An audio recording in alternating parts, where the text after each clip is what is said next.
वंदे मातरम। आप देख रहे हैं नेटवर्क 10। मैं हूं आपके साथ काजल ठाकुर। उत्तराखंड के विकास में लैंडस्लाइड नासूर बन चुका है। प्रदेश में सभी सरकारों ने विकास करवाया, लेकिन कहीं ना कोई कमियां रहती हैं, जिसका खामियाजा लोगों को भुगतना पड़ता है।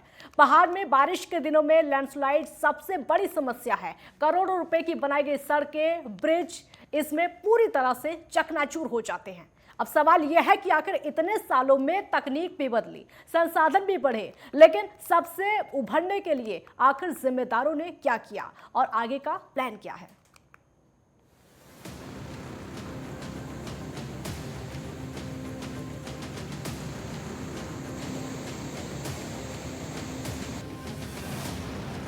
उत्तराखंड में विकास को लेकर सभी सरकारें काम करती आ रही हैं, लेकिन विकास के इस रास्ते पर बारिश और भूस्खलन की मार हमेशा झेलनी पड़ती है। आंकड़ों के अनुसार भूस्खलन की घटनाएं 10 गुना बढ़ी हैं। बारिश और लैंडस्लाइड से पहाड़ी इलाकों में लोगों का जीवन अस्त व्यस्त हो जाता है, तो समय समय पर सरकार भी बदलाव करती नजर आती है। वैज्ञानिक बढ़ते भूस्खलनों के लिए पर्वतीय क्षेत्रों में बारिश के पैटर्न में बदलाव और मानवीय गतिविधियों की वजह से पर्वतों के आकार और उनके ढलान में हो रहे परिवर्तन को वजह मानते हैं। यदि समय रहते इस ओर ध्यान न दिया गया तो समस्या आगे और भी बढ़ सकती है। हालांकि भूस्खलन जोन से कैसे निपटा जाए, इस मुद्दे पर कई वैज्ञानिक संस्थान और विश्वविद्यालय भी शोध कर रहे हैं, लेकिन जिम्मेदार विभाग आखिर कितना तैयार है और आगे का क्या प्लान है, ये बड़ा सवाल है। Bureau report, network 10। और इसमें चर्चा करने के लिए हमारे साथ समय 3 खास मेहमान जुड़े हुए हैं। शादाब शम्स बीजेपी के प्रवक्ता हैं, बहुत बहुत स्वागत है आपका। मथुरा दत्त जोशी कांग्रेस के प्रवक्ता हैं, आपका भी बहुत बहुत स्वागत है। जयप्रकाश पवार वरिष्ठ पत्रकार हैं, आपका भी बहुत बहुत स्वागत है। शादाब जी, शुरुआत आपसे ही करते हुए, मानसून तैयार है, सरकार कितनी तैयार है? प्रबंधन की तमाम बैठकें हो चुकी हैं, मॉक ड्रिल एक्सरसाइजेज हो गई हैं और पूरी तरह से सरकार ने इसके सारी चीजों को एसडीआरएफ को पूरी तरह से मुस्तैद किया हुआ है। और हम ये मानते हैं कि आपदा हमारे यहाँ आती है, हम आपदा प्रदेश हैं, लेकिन आपदा से निपटने के लिए कई सारी योजनाएं बनाई गई हैं। जो लैंडस्लाइड्स होती हैं, उन लैंडस्लाइड्स को रोकने के लिए परिवहन मंत्री, सड़क मंत्री आदरणीय नितिन गडकरी जी ने जब वो पिछली बार उत्तराखंड आए थे तो उन्होंने बताया था कि उन्होंने स्विट्जरलैंड की एक कंपनी के साथ लाइन अप किया है, जिससे भविष्य में हमारे यहाँ लैंडस्लाइड्स उस तरह से ना हो जिस तरह से होती हैं, जिस तरह से स्टोन्स ऊपर से शूटिंग स्टोन्स गिरते हैं, तो उन्हें ज्यादा से ज्यादा तादाद में कैसे रोका जा सके। और ये अब तो हम ये कह सकते हैं कि पहाड़ काफी सुरक्षित हो गया है रोड्स के मामले में, जब से ऑल वेदर रोड बना है, क्योंकि काम भी चल रहा है। और हम ये मानते हैं कि जब आप कहीं इंफ्रास्ट्रक्चर खड़ा करते हैं तो बहुत सारी दिक्कतें भी रहती हैं, बहुत सारी दिक्कतें भी आती हैं।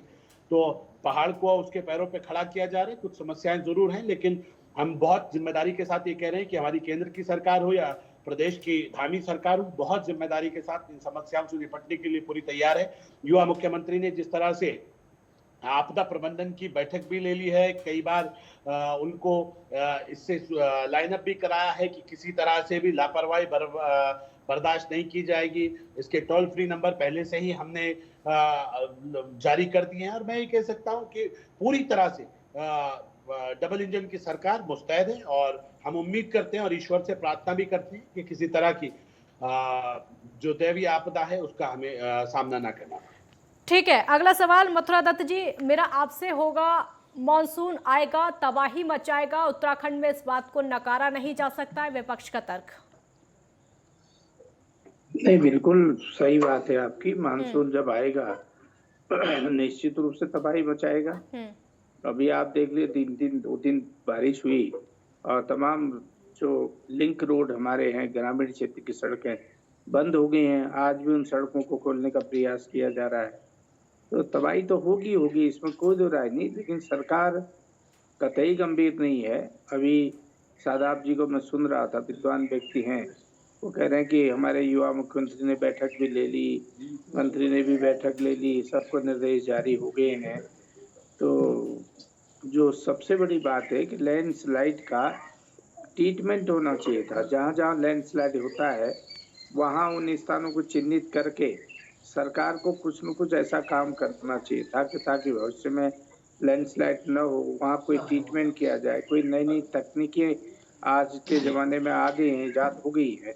अगर ये कर देते तो अच्छा था। चार धाम यात्रा मार्ग में देख लीजिए, सिरोड़ बगड़ की स्थिति देख लीजिए, लामबगड़ में देख लीजिए, जहाँ आता है रोड रुक जाती है, यातायात बंद हो जाता है।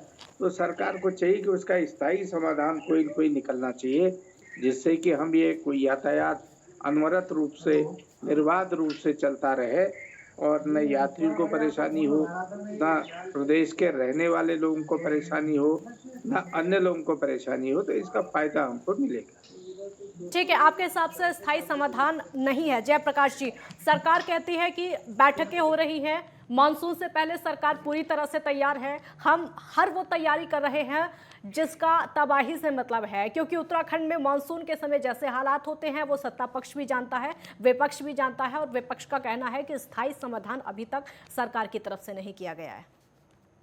अभी आप समझ लीजिए कि अभी कुछ महीने पहले पूरे उत्तराखंड जो है धू धू कर जल रहा था, और आप मतलब बहुत समय बाद इतनी जंगलों में आग लगी है कि आप उसकी कल्पना कर सकते हैं।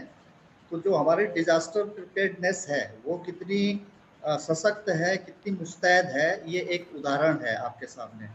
और होना यही है कि जो अब बरसात का मौसम शुरू होने वाला है, बहुत सारी समस्याएं खड़ी होने वाली है, बहुत सारे कंस्ट्रक्शन के काम हुए हैं, रोड कंस्ट्रक्शन के काम हुए हैं, उन पे जब बारिश आएगी तो बहुत सारा मलबा सड़कों पे आपको दिखने वाला है। और आप ये लगाइए कि हमारा जो डिजास्टर सिस्टम है, छोटी सी बात कह रहा हूँ कि ऋषिगंगा में जब ये जो आपदा आई थी उसकी सूचना एक गांव की महिला ने दी। उसने लाइव फेसबुक पे वीडियो चला के जो है लोगों को सचेत किया, तब जाके लोगों को पता चला कि जो है बाढ़ आ गई है। इसी तरीके से आप लगाइए कि जब मनेरी और उत्तरकाशी के बीच में जब मनेरी डैम बढ़ता है तो इनके पास कोई अलार्मिंग सिस्टम नहीं है कि अलार्म बजाया जाए। सड़कों के किनारे, नदी के किनारे लोग नहाने जाते हैं, कोई रेता बजरी लेने जा रहा है, कोई नहाने जा रहा है, और वो अपना जो है नदी के बहाव में बह जाते हैं। उनके पास कोई अलर्ट सिस्टम नहीं है। यही सिस्टम आप लगाइए कि श्रीनगर डैम में, डैम से लेके और जहाँ तक पानी जाता है, अचानक पानी छोड़ने से कई लोग जो है फंस जाते हैं या बह जाते हैं। तो हमारे पास अभी तक उत्तराखंड में ऐसा कोई कॉम्प्रिहेंसिव इंटीग्रेटेड जो है प्लान अभी तक हमारे पास सामने आया नहीं है। लगातार आप देखिए कि जो उत्तरकाशी के दूरस्थ गांव हैं, जहाँ की लकड़ी के बने हुए मकान हैं, हर साल गांव जलते हैं, वहाँ आज तक कोई डिजास्टर प्लान हमको कहीं दिखता नहीं है। तो ये प्रिपेयर्डनेस जो है अभी मैंने थोड़ा सा सुन पाया था, मेरा कनेक्शन कट गया था, लेकिन जिस तरीके से बड़े उस तरीके से बातें हो रही हैं कि हमारी डबल इंजन की सरकार जो है काम कर रही है, तो वो दिखना भी तो चाहिए भाई, सड़क में सामने दिखना भी चाहिए कि उसका जो है ग्राउंड पे जो है उस पर काम हो रहा है। ठीक है शादाब जी, सवाल आप पर ही है। स्थायी समाधान सरकार की तरफ से हो नहीं पा रहा है, मानसून आने को तैयार है, सरकार वादे तो बहुत कर रही है, लेकिन अब कहना यह है, विपक्ष का भी यही कहना है कि सिर्फ बैठकें करने से कुछ नहीं होगा, स्थायी समाधान उनको चाहिए। कोई ना कोई तकनीक की कमी है और कोई अलर्ट सिस्टम वहाँ पर नहीं है, क्योंकि अब तक जिस तरीके की बर्बादी हुई है उसको देखते हुए वो समाधान वहाँ पर नहीं है, वो सिस्टम वहाँ पर नहीं लगाया गया है जो कि होना चाहिए उत्तराखंड में, जो कि होना चाहिए पहाड़ी राज्य में। काजल, अगर किसी ने कसम खा ली है कि वो न सच समझेगा न सच कहेगा, हाँ। तो फिर उनका तो मुझे लगता है कि कुछ हो नहीं सकता। और विपक्ष जिस तरह की सिर्फ हमारा विरोध करने के लिए विरोध की नीति पे काम कर रहा है, मुझे लगता है बहुत दुर्भाग्यपूर्ण है, और जनता सब देख रही है। इसलिए मैं बता दूं कि हमने इस प्रदेश में डॉपलर रडार लगाए, उससे सीमाओं की भी सुरक्षा तो रहेगी, लेकिन उससे उत्तराखंड को भी लाभ मिलेगा। वो डॉपलर रडार इसीलिए लगाए गए हैं कि वहां से आपदा के आने से पहले ही हमें अलर्ट मिल जाएगा। लेकिन अगर कोई जान बावला बन जाए कि जानबूझ के अनजान बनने की कोशिश करे, तो उसका कोई हल इलाज हमारे पास नहीं है। इन्होंने कहा कि उसके ट्रीटमेंट के लिए आपको स्थायी व्यवस्था नहीं की। मैंने बताया आपको कि केंद्र के जो सड़क मंत्री हैं उन्होंने बहुत ईमानदारी के साथ स्विट्जरलैंड की कंपनी के साथ लाइन अप कर लिया है, वहां के इंजीनियर्स को बुला लिया गया है और उन्होंने पूरा एक सिस्टम को तैयार किया है। उस दिशा में हम लोग काम कर रहे हैं। लेकिन केवल और केवल जिस तरह से कांग्रेस के वरिष्ठ नेता, मेरे बहुत आदरणीय मथुरादास जोशी ने जिस तरह से बताया और उन्होंने कहा निश्चित रूप से तबाही तो आएगी, कैसी बात कर रहे हैं आप? देवभूमि उत्तराखंड में रहने वाला व्यक्ति ऐसे कैसे कह सकता है कि निश्चित रूप से तबाही आएगी? हमें तो ईश्वर से बाबा बद्री क्योंकि उनको स्थायी समाधान दिखाई नहीं देता शादाब जी, क्योंकि उनको स्थायी समाधान दिखाई नहीं देता। दिक्कत ये है उनको समाधान दिखाई नहीं देता। आज से काजल, आज से पहले दिखाई दे रहा था जब कई दिन यात्रा मार्ग बंद रहता था। आज से पहले जब इनकी सरकारें थी तब इन्हें सब कुछ दिखाई दे रहा था कि 15-15, 20-20 दिन या मार्ग पे से मलबा उठाने वाला कोई नहीं होता। आज की डेट में कहीं 24 घंटे का कहीं जाम अगर होता हो तो आप हमें बता दीजिए। बेवजह सिर्फ झूठ की राजनीति करने से कुछ नहीं होगा, हमारी सरकार को बदनाम करने से कुछ नहीं होगा। मैं केवल इतना कह रहा हूँ, जमीन और आसमान का शादाब जी, उनका कहना यह है कि आप सिर्फ बातें करते हैं, जमीन पर दिखाई कुछ नहीं दे रहा है। आप सिर्फ बातें करते हैं, जमीन पर दिखाई कुछ नहीं दे रहा है। एक स्थायी सिस्टम आपका नहीं है, एक तकनीक सिस्टम जो आज की तारीख में होना चाहिए वो पहाड़ी राज्य में नहीं है। अगर आपको दिखाई नहीं दे रहा है तो फिर तो वो चश्मा कहां से लाऊं मैं जो गांधी जी के वो कहा जाता था, गांधी जी के 3 बंदर हैं जिन्हें ना बुराई दिखाई देती है, ना अच्छाई सुनाई देती है, ना अच्छा वो बोल पाते हैं। लेकिन बात ये हो रहा है यहाँ तो उल्टा हो गया है। नहीं बी प्रैक्टिकल। मथुरा दत्त जी विपक्ष को चश्मा लगाए, मथुरा दत्त जी विपक्ष को चश्मा लगाए, आपको दिखाई नहीं देता है। शादाब जी जवाब ले लीजिए। ठीक है शादाब जी जवाब ले ले, ठीक है। मथुरा दत्त जी विपक्ष को चश्मा लगा है जिसकी वजह से सरकार की अच्छाइयां नजर नहीं आती है। मुझे बताइए उसको, बोलिए मथुरा दत्त जी। सिंपल सी बात करिए, आप मंडेरी से और उत्तरकाशी के बीच में आपके पास सिंपल सा कौन सा अलर्ट सिस्टम है कि पानी अगर जो है मंडेरी डैम में बढ़ जाता है उसको अचानक छोड़ देते हैं बिना सूचना के, लोग बह जाते हैं। कौन कह रहा है बिना सूचना के छोड़ देते हैं? कैसी बच्चों वाली बात आप कर रहे हैं? बिना सूचना के कभी पानी छोड़ा जाता है डैम से? अरे तो लोग बह क्यों रहे हैं? नहीं, अगर सूचित किया जाता है तो लोग बह क्यों रहे हैं? मत कीजिए झूठ की राजनीति। बताइए कहाँ बह गए, कहाँ बिना अनुमति के, कहाँ बिना बताए पानी छोड़ दिया गया? कैसी मजाक वाली बात कर रहे हैं आप? बिना जानकारी के अभाव के आप इस तरह के बयान दे रहे हैं। आप मुझे बताइए कि मंडेरी डैम से लेके और उत्तरकाशी तक आपके पास कौन सा अलर्ट सिस्टम है? सूचना दे दी, एक बार भोंपू बजा दिया और बाकी तो गांव वाले तो नदी में जा रहे हैं। डैम है सारे उनके नॉर्म्स हैं, तमाम डैम्स के नॉर्म्स हैं, उन नॉर्म्स के हिसाब से पहले अब आए आप, लेकिन उन नॉर्म्स का पालन नहीं हो रहा है। यस, सारे पालन हो रहे हैं।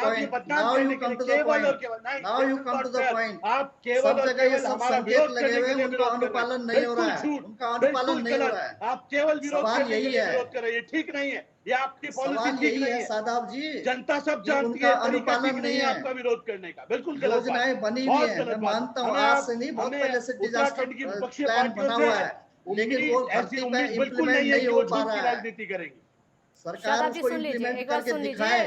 तथ्य बता रहे हैं, आपको तथ्य बता रहे हैं, आपकी जो योजनाएं बनी नहीं है, लेकिन सरकार उसको धरती पे इम्प्लीमेंट करके दिखाया। प्लान इज देयर, लेकिन इम्प्लीमेंटेशन हो ही नहीं रहा। आप अपनी मशीनरी को तो थोड़ा होशियार करिए, तैयार करिए। देखिए शादाब जी, उनका कहना है कि योजनाएं तो बन गई हैं, योजनाएं तो बन गई हैं, लेकिन उसका इम्प्लीमेंटेशन अभी तक हो नहीं पा रहा है। शादाब जी, प्रॉपर इम्प्लीमेंटेशन हो रहा है, योजनाएं बन गई हैं, उन पर सिर्फ काम सिर्फ चल रहा है, लेकिन वो उनको दिखाई नहीं दे रहा। ना तो विपक्ष को दिखाई दे रहा है, ना वो जनता को दिखाई दे रहा है।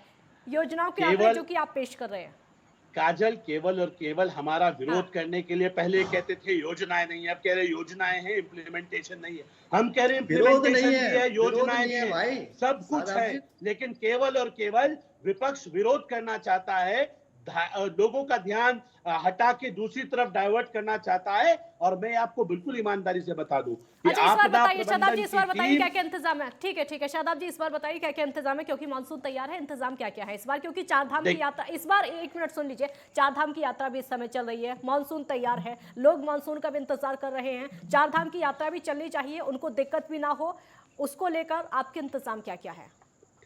देखिए हमारे यहाँ क्योंकि उत्तराखंड के जो लोग हैं जिन्होंने सरकार बनाई है अपने वोट देकर, वो इंतजाम जानना चाहते हैं अब मॉनसून को लेकर। काजल, मैंने कहा कि हमने जो मॉक ड्रिल एक्सरसाइज होती है, मॉक ड्रिल एक्सरसाइज में सारी जितनी हमारी तैयारियां होती हैं उनको एक बार ड्रिल करके चेक किया जाता है कि सब कुछ प्रॉपर सिस्टम पे है कि नहीं। ऊपर वाला ना करे अगर कोई बुरा वक्त आता है, आपदा आती है, हमारे यहाँ कच्चे पहाड़े कई बार दरक जाते हैं, कोई दिक्कतें आ जाती हैं, तो उसके लिए हमें अलर्ट रहना है। हम कैसे हमारी टीम्स काम करेंगी, कैसे एसडीआरएफ काम करेगा, कैसे हमारा जो हमने अपने जो टीम बनाई है एसडीआरएफ की वो कैसे काम करेगी, जो लोकल लाइंस के ऊपर हमारी टीम्स हैं वो कैसे काम करेंगी, हमें जब मदद की जरूरत पड़ेगी तो चॉपर्स कैसे आएंगे, कहाँ पे हेलीपैड्स रहेंगे, पूरी तैयारियां जो चिन्हित क्षेत्र हैं जिन्हें हमने डिजास्टर एरिया घोषित किया है उन तमाम एरियो की पूरी मॉक ड्रिल एक्सरसाइज हो चुकी है। और इसलिए मैं कह रहा हूं उस मॉक ड्रिल एक्सरसाइज के बारे में युवा मुख्यमंत्री ने स्वयं अपने आप कई बार उसकी मॉनिटरिंग की है, उसके बारे में वार्तालाप। ठीक है मथुरा दत्त जी, आवाज सुन पा रहे हैं क्या? ईमानदारी के ठीक है मथुरा दत्त जी, ठीक है शादाब जी उनको बोलने दीजिए, पहले जवाब देने का मौका। सेंटर्स बनाए, ठीक है पहले उनको जवाब देने का मौका नहीं मिला था। मथुरा दत्त जी, सत्ता पक्ष का कहना है कि विपक्ष के चेहरे पर एक चश्मा लगा है, जिस उनका काम सिर्फ विरोध करना है और उनको सिर्फ और सिर्फ सरकार की नाकामियां दिखती है। अगर अच्छाई भी करते हैं तो आपको सिर्फ और सिर्फ बुराई दिखती है। आपका काम सिर्फ और सिर्फ विरोध करना है, अच्छी योजनाएं हैं तो भी, बुरी योजनाएं हैं तब भी।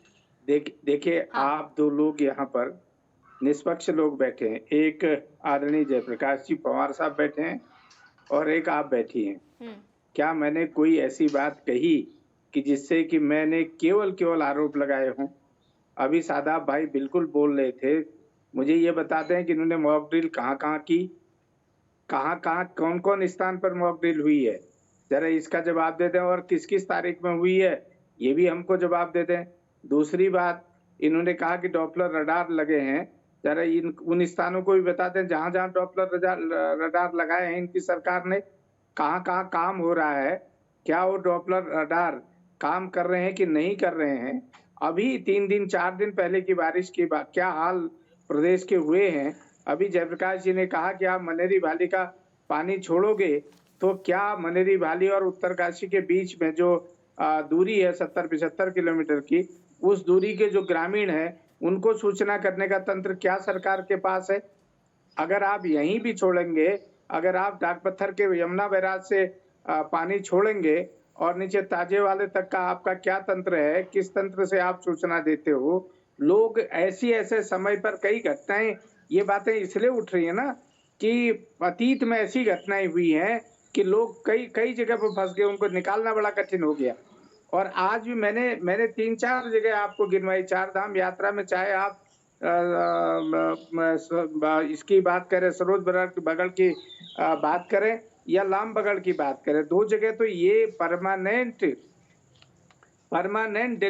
डेंजरस सेंटर है ये। इनमें सरकार ने आज तक भी कोई 5 साल से सरकार है, अगर इस सरकार ने 5 साल में कोई योजना बनाई तो उसकी बात बताते हैं। ये कह रहे हैं जर्मन से कंपनी आ रही है, केंद्रीय सड़क परिवहन मंत्री जी ने कहा है, कहते हैं सरकार है उत्तराखंड की, काम करेगी उत्तराखंड में और केंद्रीय मंत्री लाएंगे इनके लिए, जर्मन से एजेंसी लाएंगे। तो जर्मन से अगर भी एजेंसी आई है तो कृपया ये भी बता दीजिए जर्मन से कौन सी एजेंसी आ रही है, कौन सी कंपनी काम करने के लिए आ रही है। ये सब बात कहने के लिए आप अच्छी बात कह लेते हैं, बी प्रैक्टिकल जो बात उन्होंने कही है जयप्रकाश जी ने, महाराज थोड़ा सा प्रैक्टिकल बनिए और अपनी गलती को स्वीकार करिए कि हमसे गलतियां हो रही हैं और हमारे ये काम अभी बाकी पड़े। ये कहिए केंद्र सरकार ने, आप बताइए, आपका आपदा प्रभावित राज्य 365 गांव का विस्थापन होना है, कितने गांव के विस्थापन की योजना बनी है, कितने गांव विस्थापित हो गए हैं अभी तक? अभी भी दिक्कत है। ये कह रहे हैं कि निश्चित, मैं फिर अपनी बात को दोहरा रहा हूँ, ये मेरी बात का कोई भी राजनीतिक अर्थ लगाए, मैं फिर कह रहा हूँ निश्चित रूप से आपदा आएगी, दिक्कतें आएंगी, ग्रामीण सड़कें बंद होंगी, आवागमन में दिक्कत आएगी, लोगों को राशन नहीं मिल पाएगा। आप बताइए पूरे जिलों में कहाँ इन्होंने राशन स्टोर कर रखा है, बता दें। ठीक है, जवाब लेंगे। ठीक है, आपके सारे सवालों के जवाब लेंगे। जयप्रकाश जी कुछ कहना चाह रहे हैं, बोलिए। मैं ये कह रहा था कि अभी आप देखिए कि केदारनाथ में जो है लगातार जो है हार्ट अटैक से और अन्य तमाम तरह की छोटी तकलीफों की वजह से जो है बहुत बड़ा रिकॉर्ड इस बार बना है। 75 से भी ज्यादा लोग वहां मरे हैं और टोटल अगर 4 धाम की बात करेंगे तो 200 से ज्यादा लोग अभी तक मर चुके हैं। ये भी डिजास्टर मैनेजमेंट का प्लान होना चाहिए कि कितना वहाँ ऑक्सीजन की अवेलेबिलिटी कितनी है वहाँ पर केदारनाथ में। क्या सरकार ने इसको चेक किया है कि कितने लोगों को वहाँ भेजना चाहिए, उतनी ऑक्सीजन उनको उपलब्ध हो पा रही है कि नहीं हो पा रही है। ये छोटी छोटी बातें, मैं जो प्रैक्टिकल अप्रोच की बात कर रहा हूँ, आप लगाइए कि उत्तरकाशी के जो दूरस्थ गांव है पूरे लकड़ी के बने हुए होते हैं। आज तक मैंने वहाँ कोई डिजास्टर प्लान नहीं देखा, कोई प्लान नहीं देखा, ना कोई मॉक ड्रिल देखी। वहाँ हर साल जो है पूरे गांव के गांव चल जाते हैं। ठीक है, आप इसी तरीके से देखिए कि हमारे यहाँ फॉरेस्ट फायर जो है इस बार विकराल रूप लेके गई है। अगर हमारे पास डिजास्टर प्लान होता, हमारी उसकी तैयारी होती, तो इतने जंगल धू धू करके कैसे चल रहे हैं। अगर डिजास्टर प्लान है तो जंगल नहीं जलने चाहिए, जो है गाँव में जो है गाँव जो पूरे गांव के गांव है लकड़ी के, वो नहीं जलने चाहिए। मनी ड्रेन जैसे छोटे छोटे ये पैचेज हैं जहाँ पे कि सुरंगों में पानी डाल दिया गया और अचानक पानी छोड़ देते हैं, उस बीच में कोई अलार्मिंग सिस्टम नहीं है कि कोई अलार्म लगा दिया जाए, कोई नेटवर्क बना दिया जाए। ठीक है, तो हमारा इस तरह का कहना है कि आप उदाहरण लगा दीजिए। यहीं पे आप घंटाघर के जो वो बाजार है, वहाँ अगर कोई फायर होता है, कोई आग लगती है, तो वहाँ पलटन बाजार की हालत क्या होगी। हमारे पास अभी तक जो है केवल प्लान तो है, लेकिन वो जो है इम्प्लीमेंट नहीं हो पा रहा है, वो दिख नहीं रहा है शादाब जी।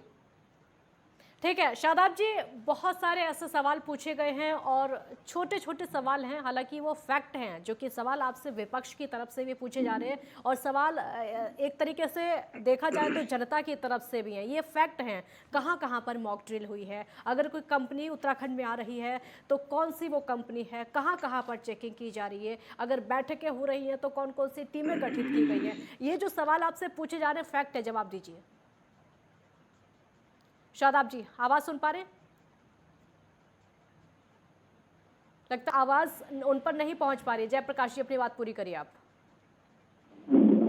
दो तरह के प्लान होते हैं, एक डिजास्टर से पहले और एक डिजास्टर के बाद। हाँ। डिजास्टर के बाद तब होता है कि जब कोई आपदा आ जाती है, उसकी क्या तैयारी है अभी देख रहा हूँ, मैं अखबार में पढ़ रहा हूँ। सिस्टम तो बना हुआ है, एनडीए में बना हुआ है, एसडीए में बना हुआ है, आपका डिस्ट्रिक्ट लेवल पे पूरा सेटअप है, आपके जो है एसडीआरएफ के भी लोग वहां पर उपलब्ध हैं।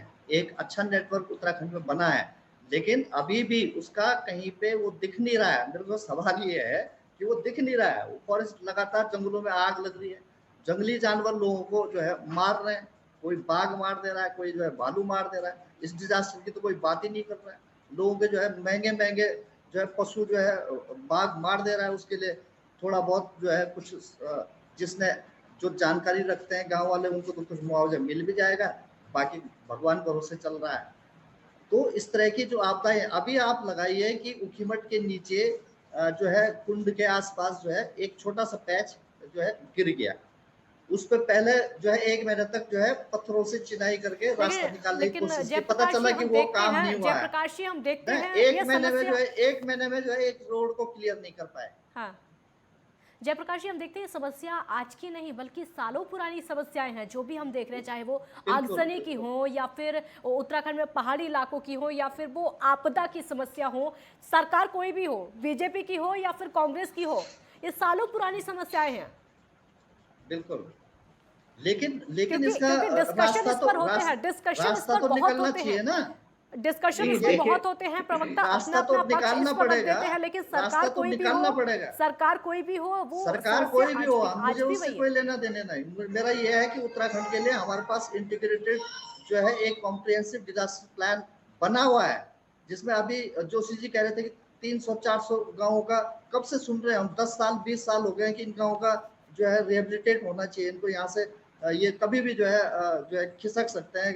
ऐसी जगहों पे लोग जो है बसे हुए हैं, उनका कोई जो है अभी तक दिख ही नहीं रहा है। वो 300-400 गाँव कहीं बसाए हैं किसी भी सरकार ने, चाहे वो कांग्रेस की हो चाहे बीजेपी की हो, कोई प्लान ही नहीं बनाया। बसाना तो दूर रहा, उनके लिए प्लान नहीं बनाया है कोई भी अभी तक। और एक सबसे बड़ी सवाल बात यह है काजल जी, प्लानिंग तो बहुत पहले से नहीं है, कांग्रेस की भी सरकार रही उत्तराखंड में, प्लानिंग से बहुत पहले से नहीं है।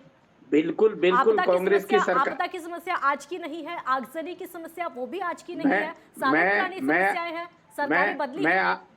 मैं आपकी बात से बिल्कुल सहमत हाँ। हूँ, बिल्कुल सहमत हूँ आप, लेकिन सवाल तो उससे पूछा जाएगा ना जो वर्तमान में रूल कर रहा है, जो वर्तमान में शासक दल होगा, उसी से पूछेंगे ना कि आपकी सरकार, चलिए पुरानी सरकार ने गलती की तो लोकतंत्र है, जनता ने उनको जवाब दिया है, भुगत रहे हैं हम लोग, ठीक है, जनता का जो जनादेश है उसको हम स्वीकार करते हैं, लेकिन जो चीज विपक्ष का काम तो सवाल उठाना है, लेकिन उसका जवाब सवाल तो देना, आप पर भी उसकी उठाए व्यवस्था गए थे। करना। सवाल तो आप पर भी उठाए गए थे। मथुरा दत्त जी, जब पहले सरकार हुआ करती थी कांग्रेस की, हरीश रावत मुख्यमंत्री थे, तो सवाल कांग्रेस पर भी उठते थे, जवाब तब भी कुछ नहीं होता था। बीजेपी उस समय सवाल पूछती थी। आप आज सवाल पूछ रहे हैं। सुनिए, पहले सुनिए मेरी बात, सुनिए मेरी बात, सुनिए मेरी बात तो सुनिए। पहले वो सवाल पूछते थे और आज सवाल आज आप पूछते हैं। पहले मैं इसका जवाब दे दूंगा आपको। मैं आपको 365 गांव की विस्थापन की व्यवस्था प्लानिंग कमीशन को भेजा हुआ, अगर आप डॉक्यूमेंट कहेंगी मैं आपको उपलब्ध करा दूंगा, लेकिन मैं वर्तमान सरकार से पूछ रहा हूँ कि 365 गांव का क्या हुआ। पवार साहब अभी उत्तरकाशी की बात कर रहे थे, सारे घर बीजेपी के भी उतने ही है सवाल सबके। बहुत शुक्रिया आपका, क्योंकि समय की कमी है। बहुत बहुत शुक्रिया आपका इस चर्चा में शामिल होने के लिए। सवाल दोनों तरफ से है, बीजेपी की तरफ से भी है, कांग्रेस की तरफ से भी है। सरकार पहले कांग्रेस की भी रही है, अब बीजेपी की सरकार है, पहले भी बीजेपी की सरकार रही है, लेकिन जो समस्याएं हैं, जो मूलभूत समस्याएं हैं, चाहे वो आगजनी की समस्या हो, भूस्खलन की समस्या हो या फिर आपदा की समस्या हो, उत्तराखंड में वो समस्याएं आज भी बनी हुई हैं। सिर्फ और सिर्फ सवाल होते हैं, समाधान नहीं होता है। बहुत शुक्रिया आपका। देखते रहिए नेटवर्क 10। जय हिंद।